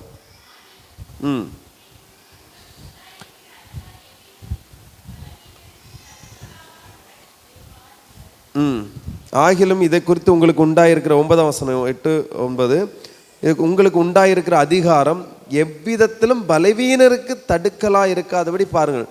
திரும்ப திரும்ப அதை தான் சொல்றாரு. பலவீனன், தாங்கள் செய்கிற என்னென்று அறியாதவன், அவன் இப்போ யாருடைய டைரக்ஷனில் இருப்பான்? புது விசுவாசி. சொல்லுங்க பார்ப்போம். ஒரு புதிதாக வந்த விசுவாசி நீங்கள் கூட்டிகிட்டு வாரீங்க. இந்த புதிதாக வந்த விசுவாசிக்கு வேதம் தெரியாது, ஒன்றும் தெரியாது. அவன் யாருடைய டைரக்ஷனில் இருப்பான்? யார் நடத்துவாங்க அவங்கள? யார் நடத்துவாங்க? யார் சொல்ல? ஒன்றுண்ணா கூட்டிகிட்டு வரவங்க யார்? விசுவாசின்னு சொல்கிறத விட அவங்க அறிவுள்ளவங்க. என்ன அறிவு? வேத அறிவு உள்ளவங்க. கூட்டிகிட்டு புதுசாக வரவங்க யார்? புதுசாக வரவங்க பலம் இப்போ தான் உள்ளே வராங்க. அப்போ அவங்க என்ன நினச்சி வராங்க? இங்கே விக்கிரக ஆராதனை இருக்காது, இங்கே சிலை வழிபாடு இருக்காது, இங்கே பலியிட மாட்டாங்க, நம்ம அதை செஞ்சோம், இங்கே வித்தியாசமாக இருக்கும், ஏதோ ஒன்று புதுசாக நம்ம போகிறோம். அப்போ அவங்க வழி நடந்து எப்படிம்மா ஜெபம் பண்ணணும்னு கேட்பாங்க. கரெக்டாக நம்ம இப்போ ஜெபம் பண்ண சொல்லி கொடுப்போம். நான் இனி என்ன பண்ணணும், இதை பண்ணலாமான்னு கேட்பாங்க. இப்படி அவங்க நம்மளை பார்த்து கற்றுக்குவாங்க. அப்போ பாஸ்டர் டைரக்ட் பண்ணுவார், தேர்ந்த விசுவாசி டைரக்ட் பண்ணுவாங்க, புதிய விசுவாசியும் கூட்டிகிட்டு வருவாங்க. கூட்டிகிட்டு வந்து அவங்க 2 பேரும் யார் தான் நடத்தணும்? ஒரு பழைய தேர்ந்த விசுவாசி அவங்க நடத்தணும். அவங்களுக்கு முன்னாடி நம்ம தவறுகளை செய்து கொண்டிருந்தாலோ, நமக்குடைய சுய காரியத்தை நிறைவேற்றுவதற்காக நம்ம காரியங்களை செய்து கொண்டிருந்தாலோ, இந்த விக்கிரகத்துக்கு படைச்சது அசால்ட்டாக சாப்பிட்டு இருந்தாலோ, துன்மார்க்கனுடைய ஆலோசனையும் பாவிகளுடைய வழியில் நிற்கிறவங்க பார்த்துட்டாங்கனாலோ என்ன பண்ணுவாங்க? அவன் என்ன இங்கே வந்தால் பரிசுத்தமாக நல்லா இருக்கலாம், முன்னேறலாம் நினச்சா இவனே இப்படி தானே கிடக்கான், இவனே குடிச்சிட்டுல இருக்கான், திருந்தவே மாட்டேங்கானே. இவன் எந்த சர்ச் விசுவாசி? விக்கிரக கோயில் விசுவாசியா இல்லை பரிசுத்த உன்னத தேவனுடைய விசுவாசியா? சொல்லுங்க. ரெண்டும் கிடையாதா? உன்னத தேவனுடைய கோயிலில் உள்ள விசுவாசி. இந்த விசுவாசியை புதிதாய் வந்த விசுவாசி. ஏன்னா 10 வருஷ விசுவாசி குடிச்சிட்டு இருக்கான். கவனிங்கம்மா, 10 வருஷ விசுவாசி குடிச்சிட்டு இருக்கான். இவன் அவங்களுக்கு தெரியாமல் குடித்தான்னா அவங்க பார்க்க போகிறதில்ல, ஆனால் தெரிஞ்சு குடிச்சிட்டு இருக்கிறான். பார்த்துட்டாங்க. இந்த விசுவாசி அடுத்த சர்ச்சுக்கு வர யோசிப்பாங்களா இல்லை தொடர்ந்து வருவாங்களா? ஒன்றும் இல்லைன்னு. இன்னைக்கு சர்ச்சு காலியாக இருக்க காரணம் என்ன இப்போ புரிகிறதா? சொல்லுங்க. பவுல் ஏன் இப்படி கத்துனார் தெரியுதா? இப்போ புரியுதா? நான் யாரு? ஒரு விசுவாசி இல்லையா? எனக்கு சினிமா பாட்டு பிடிக்கும், இளையராஜா சாங்னா எனக்கு ரொம்ப பிடிக்கும் பிரதர், அல்லேலூயா, அப்படியே வேலைஞ்சிட்டு கேட்டுகிட்டே பண்ணுவேன். சரி இருக்கட்டும், பாடிக்கோ, பிடிச்சி வச்சுக்கோ. புதிதாக வந்த விசுவாசி உங்களுக்கு ஃபோன் அடிப்பாங்க. ட்ரன் சிஸ்டர் எப்படி இருக்கீங்க, நல்லா இருக்கீங்களா, இந்த வசனத்தின் அர்த்தம் என்னன்னு சொல்றதுக்கு அடிப்பாங்க. இங்கே ஃபோன் அடிக்கும்போது அந்த காலர் டியூன் ஒன்று இருக்கும் இல்லையா, அதில் வந்து ஒரு சினிமா பாட்டு இருந்துச்சுன்னா இந்த ஃபோன் பண்ண யார்? என்ன விசுவாசி? பலவீனமான புதிய விசுவாசி. சினிமாங்கிற ஒன்றும் இல்லை, அது ஒரு கதையே படம், ரைட்டு, ஓகே, அது நமக்கு தெரியும், யாருக்கு அறிவார்ந்தவங்களுக்கு. பட் இப்போ பிரச்சனை என்ன? புதிய விசுவாசி அங்கேருந்து வராங்க. இப்போ அவங்களுக்காக பொதுநலம் ஃபோன் பண்ணுவோம். காலர் டியூனில் என்ன கேட்கும்? நல்ல ஏதோ ஒரு சாங்கை வச்சுருப்பீங்க, உங்களுக்கு பிடிச்ச ஃபேவரட், எனக்கு பிடிச்சது எல்லாரும் கேளுங்கன்னு வச்சுருப்பீங்க இல்லையா? நம்மெல்லாம் வச்சது தானே. இப்போ அவங்களுக்கு தோணும், ஐயோ நான் இப்போ நம்பர் மாற்றி அடிச்சிட்டோன்னு சொல்லி திரும்ப பார்ப்பாங்க. பார்ப்பாங்களா? பார்க்க மாட்டாங்களா? இது எத்தனை பேர் ஞானஸ்தானம் எடுத்து ரட்சிக்கப்பட்டவங்க இருக்கீங்க? ஹல்லேலூயா. இப்போ புரியுதா? சினிமா நான் பார்க்குறேன், பார்த்துக்கோங்க, ரைட்டு. ஆனால் இதை பார்க்கறதுனால பிறருக்கு ஒருத்தருக்கு இடைஞ்சல் வந்தா இது பார்க்கலாமா? அவன் என்ன பண்ணுவான்? இயேசு சிலுவையில் இருந்து அப்படியே ஜனங்களை மன்னிங்கன்னு சொன்னார். இயேசு கிறிஸ்துவ சிலுவை அறைந்த உடனே பூமி அதிர்ந்தது. இப்படி நம்ம பேசிகிட்டு இருக்கோம். இதே நேரத்தில் ஒருத்தர் சொல்லுவார்ல, சும்மா அதிருது இல்லை, இதுவும் அப்படி தானே சொல்கிறாங்க, கரெக்ட் இல்லையா? அந்த டைலாக் பேசிகிட்டு இருக்கோம். இப்போ நம்ம என்ன சொல்கிறோன்னா, இதை அவன் பார்க்கும்போது இவங்க பேசுகிறாங்க, எடுக்கிறாங்க, ஓகே, காலர் டியூனே வைக்கிறாங்க. எத்தனை பேர் ஃபோன் பண்ணுவாங்க, இப்போ இவங்க நம்பரை மாற்றி அடிச்சுட்டு நினைப்பாங்களா, நினைக்க மாட்டாங்களா? ஹல்லேலூயா, பிரைஸ் தி லார்ட். அப்போது எதுவாக இருந்தால் உனக்கு மட்டும் இருக்கட்டும், அது யாருக்கு வரக்கூடாது? பிறருக்கு இடல உண்டு பண்ணாதேன்னு ஆண்டவர் சொல்கிறார். அது ஒரு பாவம் இல்லை, ஒழுக்கக்கேடு, அவ்வளோதான். ஏன்னா எனக்கு பிடிச்சிருக்கு நான் சாப்பிட்றேன், எனக்கு பிடிச்சிருக்கு நான் வச்சுருக்கேன், எனக்கு பிடிச்சிருக்கு நான் ட்ரெஸ்ஸை போடுறேன், இதனால் வேற யாருக்கு அந்த பிரச்சனை இல்லை. ஆனால் புதிதாய் வந்த விசுவாசி இடருவாங்க. இதை சொல்லி கொடுக்க சபை தெரியாமல் அதை பாவத்தில் கனெக்ட் பண்ணி வேற மாதிரி சொல்லி கொடுத்தனால தான் மக்கள்லாம் புரிஞ்சிக்க மாட்டாங்க. சபை போதகர் அது தெளிவாக சொல்லி கொடுக்கல. பவுல் தெளிவாக சொல்லி கொடுத்துட்டார், குடின்னு வரைக்கும் சொல்லிட்டார். ஆனால் என்ன பிரச்சனை? ஒன்னால் உன் குடும்பமோ ஒரு ஆத்மாவோ ஒரு ஆளோ நீ குடி சாப்பிடு என்ன வேண மாட்ட, ஆனால் ஒன்னால் ஒரு ஆத்மா இடர்னா. ஹல்லேலூயா. ஒரு விசுவாசி 10 வருஷம் விசுவாசி குடிக்கிறாருன்னு சொல்லி ஒருத்த மனசில் நினைச்ச அவன் விலகிட்டான்னா பதில் நீங்கள் சொல்லி ஆகணும், நான் சொல்லி ஆகணும். ஹல்லேலூயா சொல்லுங்க. இங்கே 9ஆம் வசனம் அப்படி தானே சொல்லுது. ஆகிலும் இதை குறித்து உண்டாயிருக்கிற அதிகாரம் எவ்விதத்திலும் பலவீனருக்கு தடுக்கலாகாதபடி பாருங்க. கவனிங்க, அன்பால செய்ய வேண்டியது இதெல்லாம், கோவப்படக்கூடாது. ஸோ ஓகே, அறிவு இருக்கு, எனக்கு இதெல்லாம் அதிகாரம் இருக்கு, ரைட்டு. ஆனால் என்னால் ஒரு ஆத்மா எழுதக்கூடாது. நீங்கள் உங்கள் தம்பியை இம்ப்ரெஸ் பண்ண, உங்கள் இந்து நண்பரை இம்ப்ரெஸ் பண்ண, உங்கள் குடும்பத்தினர் இம்ப்ரெஸ் பண்ண நீங்கள் எதையாவது நீ வச்சுருந்தாலும் கூட, ஆனால் ஒரு புதிய விசுவாசி இடறி போயிடுவாங்க. ஒரு ஆத்மா எத்தனை கோடி ரூபான்னு சொல்லியிருக்கு பைபிள்? உலகத்தை காட்டிலும் விலையேறப்பட்டது. அதாவது பொருள், ஒரு ஆத்மா நீ உலகத்தை கொடுத்தா கூட வாங்க முடியாது. ஒரு ஆத்மா பாவியா செத்துறான் இல்லை, இந்த உலகத்தையே வித்து நீ அவனை வாங்க முடியாது. செத்தவன் தான். இப்போ புரியுதா? இப்படிப்பட்ட விலையேறப்பட்ட ஆத்மா ஒரு சின்ன உன்னுடைய தவறுதலால அவன் ஆண்டவர்கிட்ட பின்வாங்கி போறான். இன்னைக்கு சபையிலே கூட்டம் குறைந்ததற்கு நாம் தான் காரணம். உண்மையா இல்லையா? ஹல்லேலூயா, உண்மையா இல்லையா?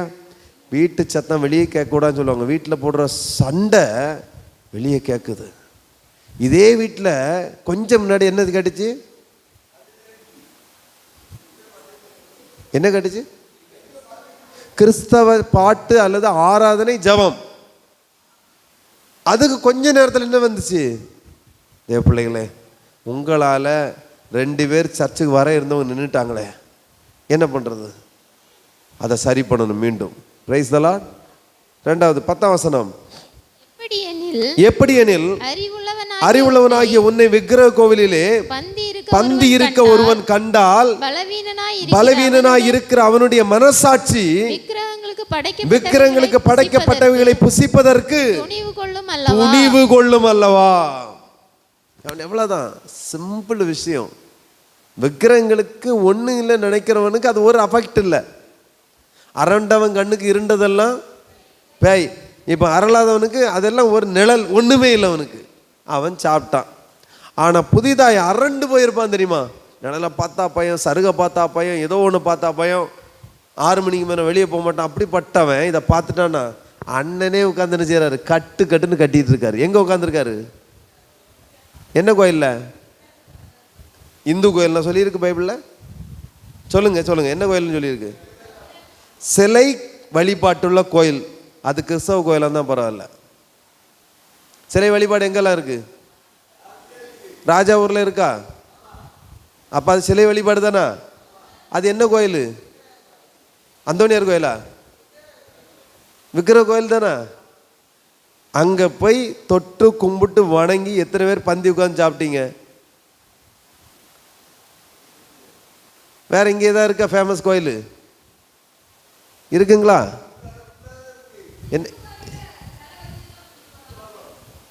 என்ன முத்தலாபுரமா? அங்கேயும் கோயில் இருக்கா? சரி, ஆர்சி கிறிஸ்டியனில் பொதுவாட்டு சிலை வழிபாட்டுக்கு ஃபாதர் சொல்கிறதே கிடையாது. சிலை வச்சுருக்காங்க, அதை கண்டிக்கிறதும் கிடையாது. சிலையை ஏதோ இவர் ஞாபகத்துக்காக வச்சுருக்காங்க. அப்போ நம்ம இந்துலேருந்து போகிற மக்கள் ஒரு பத்தியை வாங்கி கொளுத்தி வைப்பான், பின்னால் அவர் அத்தனை பேர் என்ன செய்வான்? கொளுத்தி வச்சுருவான். பிரச்சனையாக தான் அதை ஃபாதர் என்ன செய்யணும், இது பண்ணக்கூடாதுன்னு அவங்க போதிக்கணும், அவங்க பண்ண மாட்டாங்க. இவ்வளோ விஷயம். கடைசியில் பார்த்தா ஏகப்பட்ட மெழுகுத்திரி வேஸ்ட். அந்த பிள்ளை பாவம், அது எவ்வளோ கஷ்டப்பட்டு வருது. அந்த மெழுகுத்திரி வாங்கி கஷ்டப்பட்டு அதுக்கு மெழுகுத்தி பழம் பத்தி எல்லாம் தொடர்ந்து மாலை என்ன சந்தனம் என்ன எல்லாத்தையும் போட்டு பண்ணிடுது. இது யாருக்கு வேலை? யாரால இடறாங்க இவங்க? முதல்ல ஒருத்தையும் கொளுத்தி வச்சான் பாருங்க. ரெண்டாவது ஃபாதர் என்ன செய்யல, அதை சொல்லல. பைபிளில் தெளிவாக சொல்லியிருக்கா இல்லையா? விக்கிரகத்தையோ அதை நமஸ்கரிக்கவோ சேவிக்கவோ, விக்கிரகமா அது பொருள் இல்லை, அது ஒரு கலை நேயத்துக்காக வச்சுக்கோ, தப்பு இல்லை. ஆனால் என்ன செய்யாத, இதுதான் கடவுள்னு சொல்லி காட்டி கொடுத்து கெடுக்காத. ஆண்டவருக்கு நிகர் இங்கே உலகத்தில் என்ன இல்லை. அதனால இந்து கிறிஸ்டின் முஸ்லீம் பேசாம ஒரே ஒரு பேச்சு, உன்னை ஒரு விக்கிரக கோயிலே இருக்க கண்டால், புசிக்க கண்டால், அங்கே காணிக்கை கொடுப்பதை கண்டால், பத்தி கொளுத்துவதை கண்டால், அங்கே பாவிகளோடு, அங்கே இருக்கவங்களாம் பாவின்னு நான் சொல்ல வரல, தப்பாகவும் புரிஞ்சுக்கூடாது, அப்படி கிடையாது. பாவி நம்ம சர்ச்சில் தான் அதிகம் பேர் இருக்கான். அவன் அறியாமல் இருக்கான், நம்ம எப்படி இருக்கோம், துணிந்து அறிந்து எல்லாம் செஞ்சுட்டு போலி சோத்திர ஆண்டவரேன்னு இருக்கும். தப்பு இல்லை, ஏன்னா அங்கேயே வந்துட்டீங்களே, இப்படி அது இப்போ வந்துட்டீங்களா இல்லையா, தப்பு இல்லை.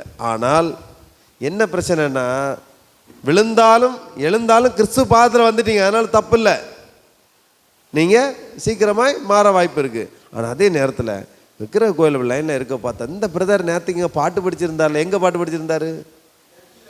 சர்ச்சில் பாட்டு படித்து நான் பார்த்தேன். இப்போ எங்கே இருக்காரு? ஆமாம், சில ஊர்வலம் போகும்போது நம்ம என்ன பண்ணோம், பட்டாசை கொளுத்தி, பட்டாசுனா தீபாவளி வாங்கின சும்மா தான் கொளுத்துனேன், பிரச்சனை இல்லை. நீ கொளுத்துன இடம் எங்க சொல்லுங்க?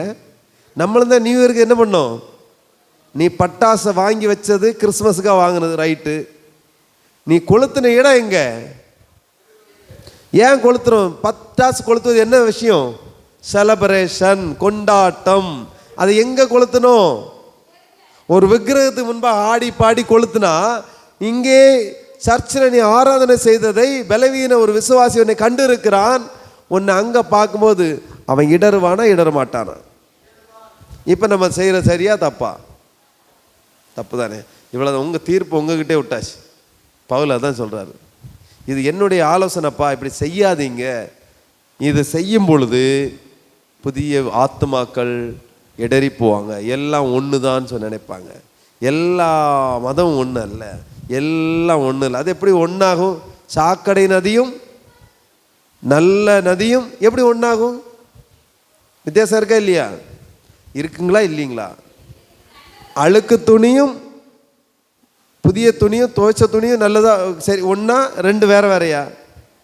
வேறு தானே. அழுக்கு அழுக்கு தானே, சுத்தம் சுத்தம் தானே. அப்படி என்றால் நம்ம எதை செய்து கொண்டிருக்கிறோம்?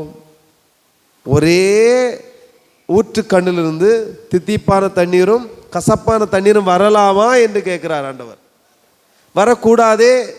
அப்படி என்றால் நாம் விக்கிரகங்களுக்கு படைத்த விஷயங்களை இனி சாப்பிடலாமா சாப்பிடக்கூடாதா? ஏன் சாப்பிடக்கூடாது? அடுத்தவங்க இடருவாங்கன்னு தான் சாப்பிடக்கூடாது. கைகளை தட்டி கர்த்தரை ஸ்தோத்திரிப்போம். ஹல்லேலூயா, பிரைஸ் தி லார்ட். ஹல்லேலூயா, ஹல்லேலூயா. இப்போ ஒருத்தர் அன்பானவர், நமக்கு மிகவும் வேண்டப்பட்டவர், நம்மளை மிகவும் நேசிக்கிறவர், நமக்கு சில உதவிகளும் செய்தவர். இவர் விக்கிரக கோயிலேருந்து ஒரு பொருளை கொண்டு தருகிறார் சாப்பிடுவதற்கு. சாப்பிடுங்க சகோதரி. என்ன பண்ணுவீங்க? நான் அதெல்லாம் கேட்கல. இப்போ உங்களுக்கு உதவி செய்தவர், பல விதங்களில் உங்களுக்கு உதவியா நின்றவர், ஊர்ல ஒரு பிரச்சனைனா உங்களுக்காக குரல் கொடுத்தவர், இப்படின்னு வச்சுக்கோ. அப்புறம் மதிப்புக்குரியவர், உங்களுக்கு டாப்ல இருக்க ஒருத்தர் அன்புக்குரியவர். இவர் எங்க கோயில் பிரசாதம் இருந்தான்னு சொல்லி கொஞ்சம் தாராரு. விக்கிரகங்கள் படைத்த சுண்டலோ இல்லைன்னா ஏதோ ஒன்று, சுண்டலோன்னு நம்ம நாக்கில் தண்ணி ஊறும் இல்லையா, சரி யாருனாலும் சாப்பிடணுன்னு தான் தோணும். அப்போ வாங்கிறதுக்கு நம்மகிட்ட தாராங்க. நீங்கள் என்ன பண்ணுவீங்க? இப்போ நம்ம கற்றுக்கிட்டோம், கொஞ்சம் விஷயங்களை கற்றுக்கிட்டோம். இனிமே இது போட்டோம், இனிமே நீங்கள் என்ன பண்ணுவீங்க? ஏன்னா ப்ராக்டிக்கலாக தான் நம்ம விஷயம் வரணும். சொல்லுங்கம்மா. அதை வாங்கிட்டு வந்துட்டு பக்கத்தில் கொடுப்பீங்க. பக்கத்தில் லேட்டாக கொடுத்துருவீங்க. ஓகே, அவங்க மனசு புண்படாமல் இருக்கக்கு நான் வாங்கிடுவேன். அவங்க சொல்கிறாங்க நான் வாங்கிடுவேன், வாங்கி வீட்டில் வச்சுட்டு நான் சாப்பிட மாட்டேன், ஆனால் யாருக்கு கொடுத்துருவேன்? வேற யாருக்கா கொடுத்துருவேன். சரி, ஒன்று வேற. ஆ சரி,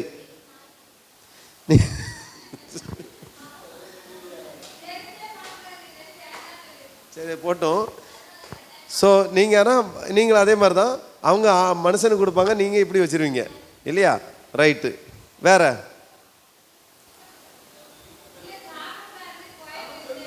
வெறியில எல்லாம் பேசக்கூடாது. நம்ம வந்து ஒன்று தாரது வந்து ஒரு அன்பானவர் தாரார், நல்லா புரிஞ்சுங்க. ஒரு மதிப்புக்குரியவர் தாரார், என்ன பண்ணுவீங்க? வாங்கி தெரியாமல் தூர போட்டுருவோங்கிறாங்க. நீ அவங்களுக்கு தெரியாமல் தூர போட்டுருணும். வேற யாரெல்லாம் வேற சொல்லுங்க கருத்து. நீர் வாங்கவே மாட்டீர், அப்படிதானே? அடுத்து உதவி கிடைக்காது, பரவாயில்லையா? சரி, ரைட்டு. வேற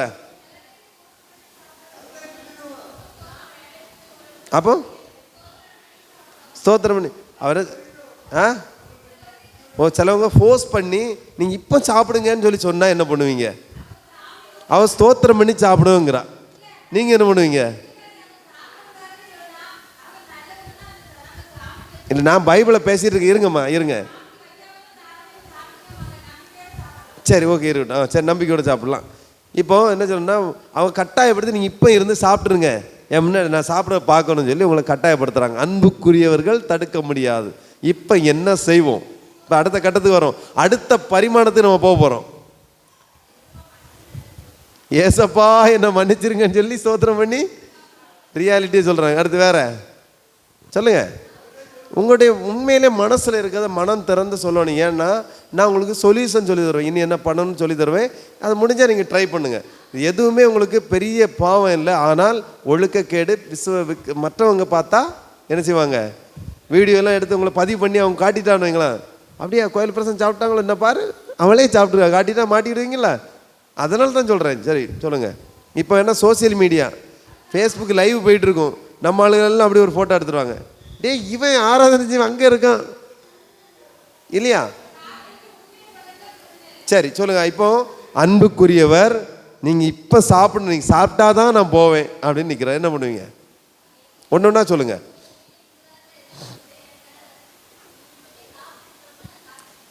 சாப்பிட்ருக்கீங்க, வேற வழி இல்லை, கணவருக்காக சாப்பிட்டீங்க. ஓகே ஓகே, வேற அன்புக்குரிய கணவர் சொல்லிட்டாரு, இன்னது என்ன செய்ய முடியாது. கல்லானாலும் கணவர், புல்லானாலும் புருஷன். நீங்கள் என்ன கீழ்படியல, பரவாயில்லையா?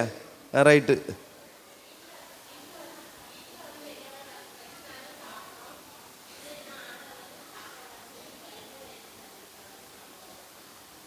புரியல எனக்கு, சொல்லுங்க. வீட்டில் வந்து எலும்பு சொல்லுங்க. வீட்டில் வச்சு தாரோன்னு சொல்லி அவங்க தாரோன்னு சொல்கிறாங்களா?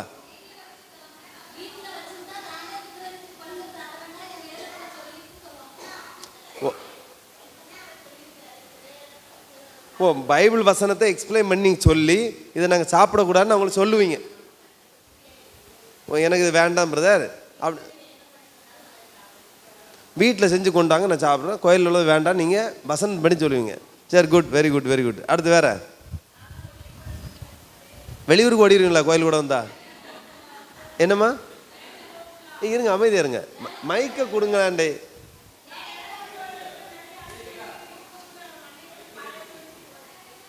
மைக்கு கொடுங்க, எனக்கு கேட்க மாட்டேன், உண்மையிலே கேட்கல. இங்கெல்லாம் ஒரே இந்த ஃபேன் நாய்ஸ். அதாவது நான் வந்து வேலைக்கு வெளியே எல்லா இடத்துக்கும் வெளியே வேலைக்கு போவேன். வேலைக்கு போகிறனால எல்லாரும் தெரிஞ்சவங்க கொண்டு கொடுப்பாங்க, தருவாங்க. தான் தான் வேண்டான்னு சிலவங்க கிட்ட, எம்மா நான் இப்போ தான் சாப்பிட்டு வந்து எனக்கு வேண்டாம், இல்லை நீ எப்படியாவது சாப்பிட்டு தான் ஆகணும், இல்லை கொஞ்சம் தானே விடவே மாட்டாங்க. அப்போ என்ன செய்வேன், சரி தாங்க அப்படின்னு ஒரு இதில் வாங்கி வேறு தெரிஞ்சாலும் இருந்தால் கொடுத்துருவேன். இப்போ கூட அன்னைக்கு கூட ஒரு இடத்துக்கு வேலைக்கு போனேன், கோயிலில் பாயசம் வச்சு அப்படியே சூடாக இலையில கொண்டு இருந்தாங்க, சாப்பிடு. ஏன் இந்திர நீ சாப்பிட மாட்டேக்க, நீ எதுக்கு? அம்மா எனக்கு வேண்டாம், நான் இப்போ தான் சாப்பிட்டாச்சு, எங்கள் வீட்டில் பால் பாயசம், உண்மையிலே பால் பாயசம் வச்சு நான் இப்போ தான் குடிச்சிட்டு வந்திருக்கேன். ஏன் கொஞ்சம் நினச்சா கோயிலில் உள்ளதில் கொஞ்சம் கூட சாப்பிட. அப்போ வந்து நீங்கள் என்ன பண்ணுறீங்கன்னா, அதை வந்து பொய் சொல்லி எப்படியாவது அவங்கள்ட்ட தப்பிக்கிறீங்க, அவன் எப்படியாவது தவிர்த்துறீங்க, ஆனால் சாப்பிட மாட்டீங்க. ஆமாம், எப்படியாவது போய் தான் சொல்லி எப்படியே சாப்பிட மாட்டீங்க. ஆமா, ஆண்டவருக்கு அப்படிதான் சொல்ல வரீங்க. எதையாவது அதே மாதிரி ரொம்ப தெரிஞ்சவங்க வீட்டுல சொல்லிடுறாமா, நான் வந்து ஞானஸ்தானம் யாரா இருந்தாலும் நான் சொல்றேன், சிலவங்க தெரிஞ்சவங்க இந்திரா சாப்பிட மாட்டா, அதை கொடுக்க கூடாது, அவ வேண்டானே சொல்லிட்டா அப்படி நான் சொல்றேன்னா, நீங்க என்ன சொல்ல வரீங்கன்னா, நீங்க எவ்வளவு தெரிஞ்சவங்களா இருந்தாலும் அவங்க அன்பா தந்தாலும் சாப்பிடுன்னு ஒரு கட்டாயப்படுத்தினாலும் எதையாவது சொல்லி நான் அதை சாப்பிடாம நான் அதுல இருந்து வெளியே வந்துருவேன். இப்ப கூட ஆபீஸ்ல கூட சரஸ்வதி பூசை அன்னைக்கு எங்க பஞ்சாயத்து கிளர்க்கு கிறிஸ்டின் தான், வைஸ் பிரசிடன்ட் கிறிஸ்டின் தான். ஆனால் அவங்க எல்லாம் வாங்கி சாப்பிடுதாங்க. என்னை கிளருக்கு, ஏக்கா சாப்பிடுங்கக்கா சாப்பிடுங்கக்கா, சரியா சாப்பிடுதேன் அப்படியே வாங்கி அப்படியே வெளியே கொண்டு வந்து வேற ஒரு பிள்ளை கிடந்துச்சு, அந்த பிள்ளைகிட்ட கொடுத்துட்டேன். ஆனால் அந்த வெளியே சும்மா அவிச்சு வச்ச கடலை தான், நான் வெளியே இருந்து அதை கொஞ்சம் வாங்கிட்டு வந்தால் வீட்டில் பிள்ளைகளுக்கு எங்கள் அத்தைக்கு கொண்டு கொடுக்கன்னு சொல்லி கொண்டு கொடுத்தேன். ஆமாம், வேற என்ன செய்ய, ஏன்னா சூழ்நிலை அப்படி வாங்காம முடியாது. சரி சரி, சூப்பர் சூப்பர். அடுத்து வேற எங்க அத்தைக்கு சாப்பிடுவாங்களா, அவங்ககிட்ட கொண்டு சில நாள் இந்த கடலை எல்லாம் தந்தா கொடுப்பேன். நிறைய வீட்டில் அப்படி வேண்டாம்னு என்ன நீங்க சாப்பிட மாட்டீங்க, அப்படிதானே சமாளிச்சிருவீங்க. ரைட்டு, அடுத்து சரி, அன்புக்குரியவர்களும் உண்டு, கட்டாயப்படுத்தி சாப்பிட சொல்றாங்க. இப்போ நீங்க சாப்பிட்டே ஆகணும், நீங்க சாப்பிட்டாதான் எனக்கு மனசு நிறைன்னு சொல்றாங்க. என்ன செய்வீங்க?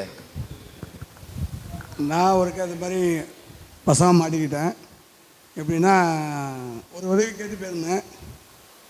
அப்போ ஆண்டவரில் வந்த புதுசு. அப்போ புதுசுன்னா நீங்கள் பலவீனமானவன் அந்த ஸ்டார்டிங்கில், ரைட்டு. அப்போ போனோன்னு அவங்க கோயிலில் பிரசாதம் பண்ணி கொண்டு வந்திருக்காங்க. அப்போ கொண்டு வந்து சாப்பிடுங்கன்னாங்க. நான் சாப்பிட மாட்டேன், நான் ஆண்டவரில் போயிருக்கேன், அது சாப்பிடக்கூடாது அப்படின்னு. அப்போ அவங்க சொன்னாங்களா அப்படின்னு சொல்லி ரொம்ப வற்புறுத்தி கேட்டாங்க. அதில் அப்படிலாம் ஒன்றும் இல்லை, நான் சாப்பிட மாட்டேன் அப்படின்னு. கண்டிப்பாக சாப்பிடுங்க அப்படின்னு. அப்போ இல்லை வேண்டாம் அப்படின்னு. அப்போ ஒரு நிமிஷம் அமைதியாக இருங்க, ஒரு நிமிஷம் யோசித்தேன். ஆண்டவரே, உதவி கேட்டு வந்திருக்கேன், அவங்க என்ன நினச்சாலும் பரவாயில்ல, இந்த உதவி கிடைக்கலான்னு பரவாயில்ல, நான் சாப்பிட மாட்டேன்னு சொல்லி வந்துடுவேன், நீங்கள் அதை பார்த்துக்குங்க ஆண்டவரே அப்படின்னு சொல்லிட்டு வந்துட்டேன்.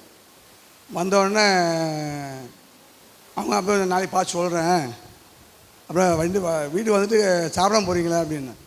அப்போ சரி தண்ணி கொடுங்க குடிச்சிட்டு போகிறேன் அப்படின்னு சொல்லி குடிச்சிட்டு வந்துட்டேன். சாப்பிட மாட்டீங்க, தவிர்த்துருவீங்க. ஆமாம், வந்துட்டு சொல்லி வந்துட்டேன். இது வரைக்கும் அப்படி தான் உதவி வேண்டாம் ஆண்டவர் நீங்கள் பார்த்துங்க அப்படின்னு சொல்லிட்டு வந்துட்டேன். நான் ஒரு உதவி போனால் கேட்கல அவர்கிட்ட. சரி சரி. அப்புறம் மறுநாள் கூப்பிட்டு, நீங்கள் இந்த மாதிரி வந்தீங்களே, எதுக்கு வந்தீங்க அப்படின்னு. அதில் மாதிரி ஒரு தேவை இருக்குது அப்படின்னு சொல்லி தேவையை கேட்டேன். சரி வாங்க வாங்கிட்டு போங்க அப்படின்ட்டு. சரி சரி சரி. அதெல்லாம் சரி. நான் அப்போ அதுலேருந்து யாருக்கு போகலாம் சாப்பிட. நீங்கள் என்ன பண்ண மாட்டீங்க, சாப்பிட மாட்டீங்க. அன்னைக்கு வந்தது நான் சாப்பிடவும் இல்லை, அதானே? Very good very good very good. Okay, அவ்வளோதானே உங்களுடைய விஷயம் இதுதான். அப்போ இப்போ பிரச்சனை என்னன்னா, நம்ம ஒரு சிறுபான்மையாக தான் இங்கே இருக்கும், இந்தியாவில் இருக்கும் இல்லையா? பெருங்கூட்டம் அவங்க இருக்காங்க, எல்லாம் யார் நம்ம சொக்காரங்க சொந்தக்காரங்க ஊருக்காரங்க இருக்காங்க. இந்த மாதிரி தந்தா அப்போ நம்ம சாப்பிட்லாமா சாப்பிடக்கூடாதா, இதுதான் பாயிண்ட். அப்போ சாப்பிட்றதுனால நம்ம வேற எதுவும் ஒன்றும் ஆயிராது. பிரச்சனை என்னன்னா, புதிதாய் வந்த ஆத்மா இடரும், அவ்வளோதான். அப்போ முடிஞ்ச அளவுக்கு உங்களால் என்ன சொல்லி சமாளிக்க முடியுமோ சமாளிக்கணும். குறிப்பாக நான் அவங்க சொன்ன மாதிரி வசனத்தை எடுத்து பேசணும். இதுக்கு ஆண்டவர் சொன்ன வார்த்தைக்கு நிகராக கழுதையை 3 வழி சாலையில் முச்சந்தில் நிற்கக்கூடிய கழுதையை அவுத்துட்டு வாங்கன்னு சொல்லி ஆண்டவர் சொல்லுவார். எவனாவது கேட்டால் ஆண்டவருக்கு வேணும்னு சொல்லுங்கன்னாரு. அப்போ இவனுக்கு ஒன்றும் சொல்ல மாட்டான், போகன்றுவாங்க. கரெக்டாக இதே மாதிரி ஆண்டவர் எனக்கு 1 கொரிந்தியர் 8ஆம் அதிகாரத்திலே இப்படி கர்த்தருடைய ஆவியானவர் எங்களுக்கு எழுதி வச்சிருக்காரு, கட்டளையாக கொடுத்துருக்காங்க, இதை பண்ணக்கூடாது. யாத்திரையாகம 20ஆம் அதிகாரத்தில் நான் விக்கிரகங்களை வணங்கவோ சேவிக்கவோ கூடாது. அப்படி என்றால் அப்படி சேவிக்கிறதுன்னா நம்ம போய் அங்கே நிற்காட்டாலும் ஏதாவது உதவி செஞ்சால் அதுக்கு அர்த்தம் என்ன? சேவித்ததுக்கு அர்த்தம். இதனால தான் நாங்கள் செய்யக்கூடாது. உங்களை நாங்கள் ரொம்ப நேசிக்கிறோம், நீங்கள் ஒரு நாள் உங்கள் வீட்டில் விருந்து பண்ணுங்கள், இல்லை நீங்கள் சமைச்சு கொண்டு வாங்க, நான் சாப்பிட்றேன். என்ன சொல்கிறீங்க? தயவுசெய்து வேண்டாம் அப்படிங்கணும். சரி, கட்டாயப்படுத்தி வச்சுட்டு போயிட்டாங்க, சரி வாங்கி நம்ம என்ன செய்யணும், உங்களுக்கு யாருக்கா தெரிஞ்சவங்க கொடுக்கணும், இல்லைன்னா என்ன பண்ணலாம், அது ஒரு பக்கம். ஆனால் சில இடங்களில் நம்மளை ஏமாற்றி தருவாங்க, தெரியாது. இப்போ நீங்கள் சாப்பிட்டுட்டீங்க, சோத்திரம் பண்ணி சாப்பிட்டீங்க, எதுவும் பிரச்சனைன்னா ஒரு பிரச்சனை இல்லை. ஏன்னா இது உங்களுக்கே தெரியாது. அதில் கடையில் விற்கப்படுகிற பொருள் எங்கேருந்து வருதுன்னு நமக்கு என்ன செய்யாது, எந்த பூஜை அறையிலும் செஞ்சு தந்தாங்க, எங்கேருந்து வச்சு தந்தாங்க நமக்கு தெரியாது. எல்லாம் அதனால தான் ஸ்தோத்திரம் பண்ணி சாப்பிடணும்னு சொல்கிறது. சாப்பாட்டை எல்லாம் கர்த்தருக்கு ஸ்தோத்திரம் சொல்லுங்க, ஹல்லேலூயா.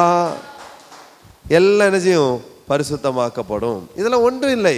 உங்களுக்கு ஐயமாக இருந்தால் ஒரு ஸ்தோத்திரம் பண்ணி செஞ்சுருங்க, சாப்பிடுங்க, ஒரு பிரச்சனை இல்லை.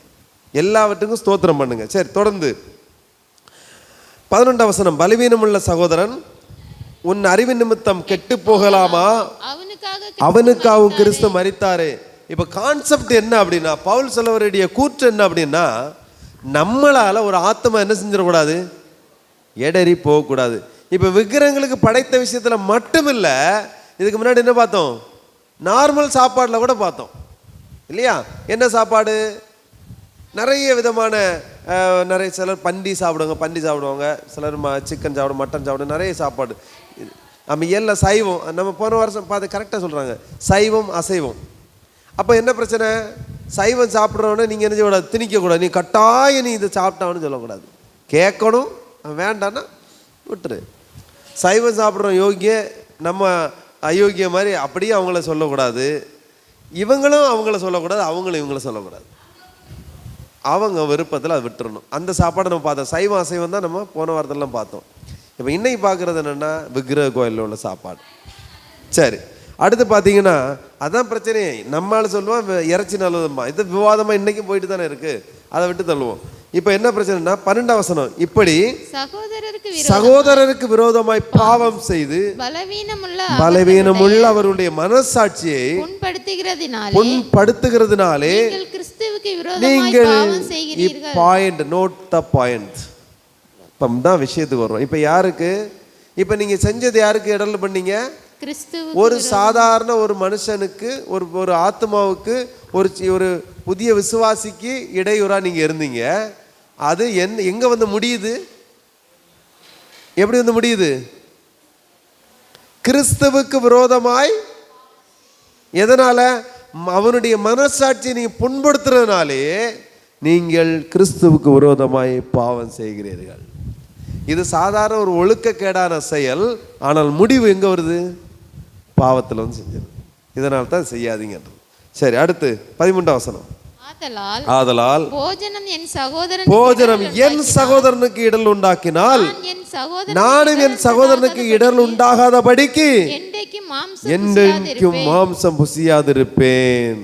ஒரு ஆத்மா ரட்சிக்கப்படணும்னா நான் என்ன வேணாலும் செய்ய ரெடின்னு சொல்லி இவர் சொல்றார். மாம்சம் புசிக்காம இருந்தாதான் அவன் ரட்சிக்கப்படுவான்னா நான் அதுக்கு ரெடின்னு சொல்லி பவுல் சொல்றார்.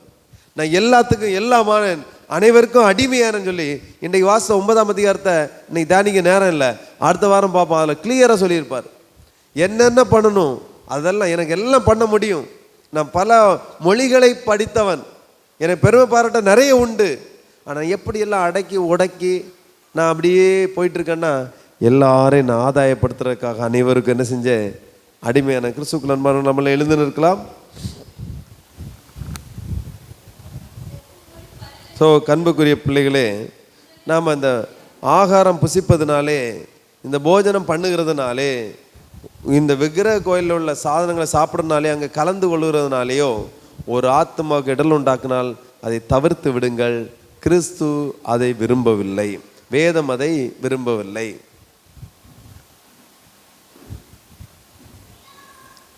இங்க பலவீனம் உள்ளவனுக்கு விரோதமா நம்ம பாவம் செய்யாண்டாம். இந்த மாதிரி இடர்ல உண்டாக்குனாலே நீ கிறிஸ்துவுக்கு விரோதமாய் பாவம் செய்கிறீர்கள் என்று முடிக்கிறார் பவுல். இப்ப நம்ம எல்லாம் பார்த்தோம், என்னென்ன சாப்பிடணும், என்ன சாப்பிடக்கூடாது. இன்னொரு தொடர்ச்சி 9ஆம் அதிகாரத்துல இருக்கு. நீங்க வீடுகளில் வாசி பாருங்க. யார் சொன்னாலும் 1 Corinthians 8 எடுத்து வாசி இருக்கு ஃபுல்லாக வாசிட்டேப்பா. அது உனக்கு பெரிய கடவுளா இருக்கலாம்ப்பா, எனக்கு கடவுள் ஜீசஸ் கிரைஸ்ட். உன் கடவுள் வந்து ஒன்று சாப்பிட சொன்னார். அவங்க கொண்டு வர பாயிண்ட் என்ன அப்படின்னா, நம்முடைய நண்பர்கள் கொண்டு வர பாயிண்ட், அவன் நல்ல பசங்க தான். என்ன பாயிண்ட் கொண்டு வரேன்னா, நீங்கள் கிறிஸ்மஸுக்கு கேக்கு தந்தா நாங்கள் சாப்பிட்றோம், எந்த கேள்வியும் கேட்கல. நாங்கள் தந்தா மட்டும் நீங்கள் சாப்பிட மாட்டீங்க, எங்களை இப்போ வேற்ற மனுஷன் தான் பார்க்குறீங்க. அவன் ஃபீல் பண்ணுறான். அப்போ அவனுக்கு எப்படி சொல்லி புரிய வைக்கிறது? அது அப்படி இல்லைங்க, உங்களை அப்படி சொல்லி புரிய வச்சா புரியாது. உடனே 1 Corinthians, இப்போ தான் மொபைலில் தான் ஃபோன் இருக்கு, பைபிள் இருக்குல்ல, உடனே வீட்டில் பரிசுத்த வேதாகமத்தை எடுத்துகிட்டு இருக்கான்டா.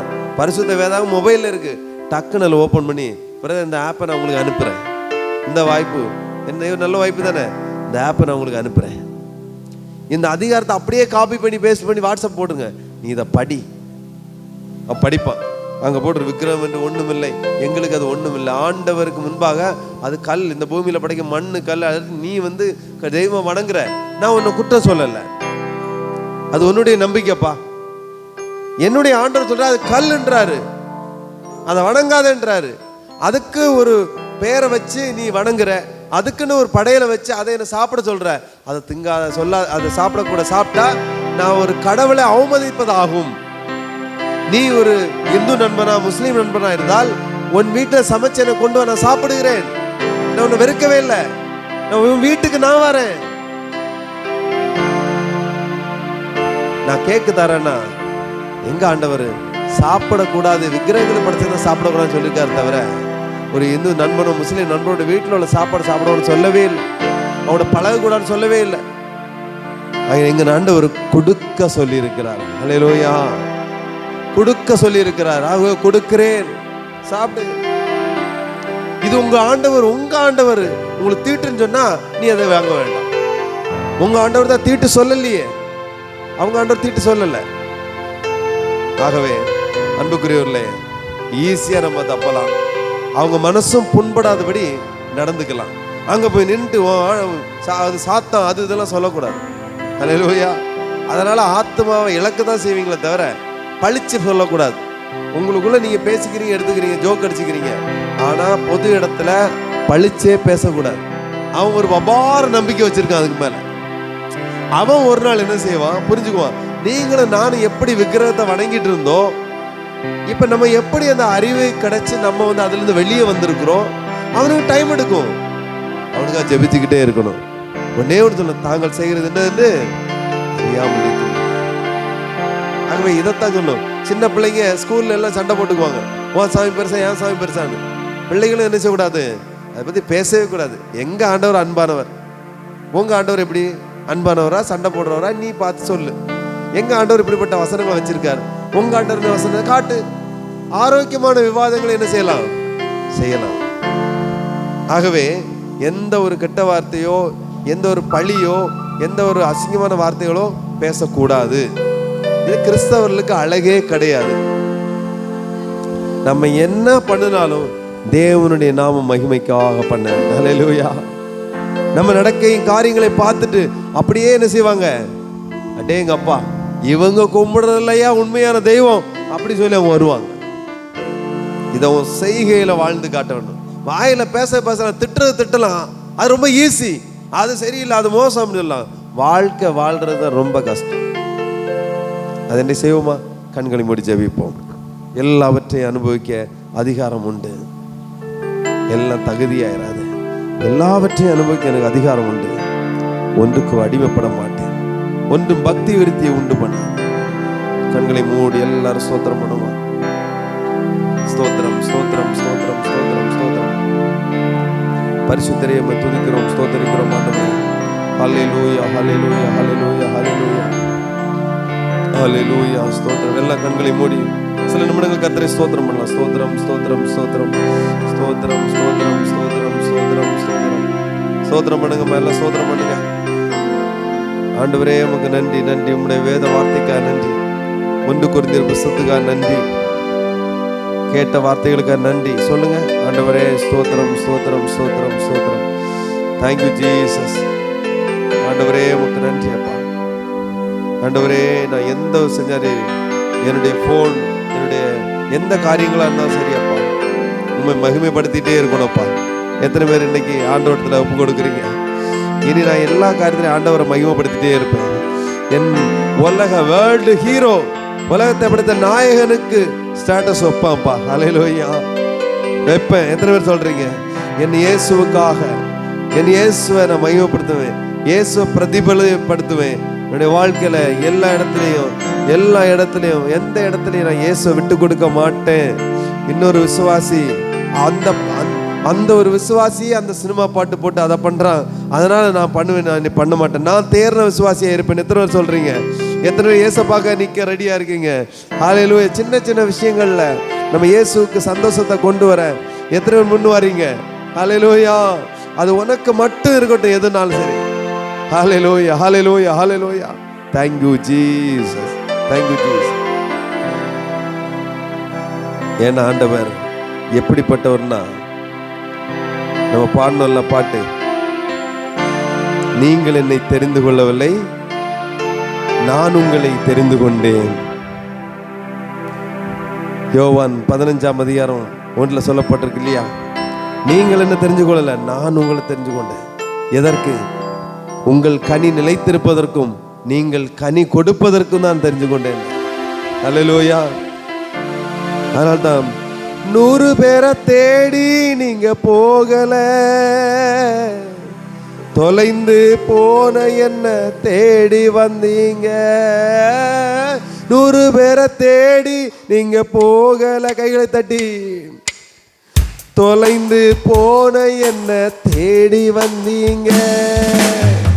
நீர் என்ன மறக்கல, என்ன விட்டு விலகல, ஏக்கமுள்ள கண்ணால எங்கித்தான் நீங்க. நீர் என்ன வெறுக்கல, தள்ளி தூரம் போகல, கால் நடக்க எனக்காக கடல் தாண்டி வந்தீங்க. நீர் என்ன மறக்கல, என்னை விட்டு விலகல, ஏக்கமுள்ள கண்ணால எங்கித்தான் நீங்க. நீர் என்ன வெறுக்கல, தள்ளி தூரம் போகல, கால் நடக்க எனக்காக கடல் தாண்டி வந்தீங்க. சிறந்ததெல்லாம் கூட்டத்தில் இருக்க, தரமிழந்த என்ன தேடி வந்தது ஏன்?